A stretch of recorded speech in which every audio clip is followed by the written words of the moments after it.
सगळे जुने फोटो खूप माझ्या काळजाजवळचे आहेत। या तुझ्या हुशार बाबांनी AI च्या मदतीने मला सगळं व्यवस्थित करून दिलं।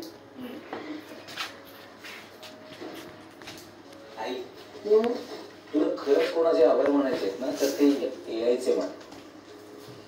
AI हे पण करू शकतो? काय काय करू शकतो सांगते का? तुम्हाला ऐकायचंय AI काय काय करू शकतो? हो बाबा। शिकायचंय? चला माझ्यासोबत। चला चला चला चला चला खरंच मनापासून थँक्यू वैभव। चला आपणही AI च्या अद्भुत दुनियेत डोकावूया।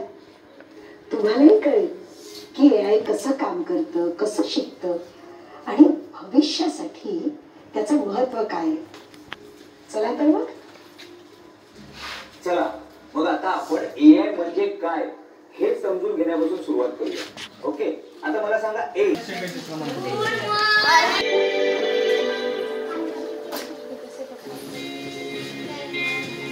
एज्युकेशन कंपनीकडून तुम्हाला हे 5 विषय सांगणार आहोत। AI citizen, digital financing. आपण आपल्या दैनंदिन जीवनामध्ये जे फोन वापरतो हा फोनमध्ये आपण काय फक्त करतो गेम आणि व्हिडिओ याच्या व्यतिरिक्त काय बघतो का नाही। मग ते आपल्याला ह्यामधून कसं घ्यायचं आणि आपल्याला ह्याच्यापासून काय मिळणार आहे याची पूर्ण माहिती आपण कशी याच्याद्वारे घेऊ शकतो। आपल्याला जर सरांनी एखादा प्रोजेक्ट सांगितला, प्रोजेक्टच्या अगोदरच्या काळामध्ये आमच्या वेळेस कसं करायचं आम्ही सरांना मागायची बुक, सर आम्हाला बुक द्या, आम्हाला प्रोजेक्ट करायचं। आता तसं राहिलंय का? आता आपण गुगलला जाऊन किंवा युट्यूबला पण आता खूप काही व्हिडिओ आलेले आहेत, तिथं जाऊन आपल्याला एखादा प्रोजेक्ट पाहिजे असेल तसं आपण 2 मिनिटांमध्ये लगेच करून घेऊ शकतो। टाईप करायचं, आम्हाला हे कुठला प्रोजेक्ट पाहिजे असेल लगेच येईल त्याची माहिती। ते आपल्याला कसं डिजिटलमुळे हे सोपं होत चाललेलं आहे।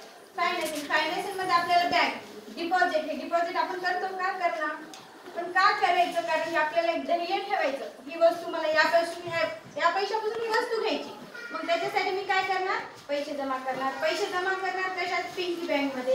ते पिंकी बँक मध्ये पैसे जमा करणार, त्याच्यापासून आपल्याला काय एक टार्गेट ठेवलेलं असतं, त्या टार्गेट पर्यंत पोहोचण्यासाठी ते पैशाची कशी बचत होत जाते ते आपण फायनान्शियल मध्ये शिकणार आहे। पूर्वीच्या काळामध्ये सिटीजन 20% हे कसं होतं?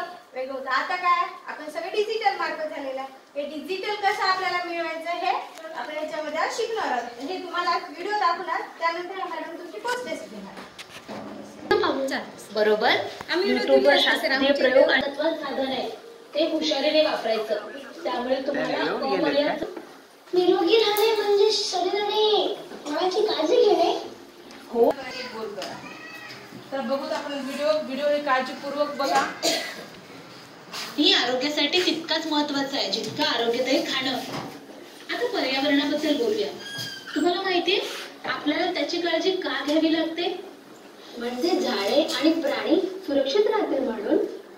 पर्यावरणाची काळजी घेतल्याने सगळ्यांना फायदा होतो। झाडे लावणे, पाणी वाचवणे आणि रिसायकलिंग यासारख्या साध्या गोष्टींनी मोठा फरक पडतो। रिसायकलिंगमुळे संसाधने वाचतात आणि कचरा कमी होतो। उदाहरणार्थ तर कागद रिसायकल केल्याने झाडे वाचतात। मी माझी जुना वही रद्दीला देणार। हा, ही खूप चांगली सुरुवात आहे। आरोग्य आणि पर्यावरण साक्षर असणं म्हणजे स्वतःसाठी आणि पृथ्वीसाठी लहान बदल करणं। मी जास्त पाणी पिणे आणि बघितलं AI सक्षम सिम्युलेशन तुम्हाला आभासी प्रयोग करू देतात, ज्यामुळे शिकणं मजेदार आणि सुरक्षित होतं।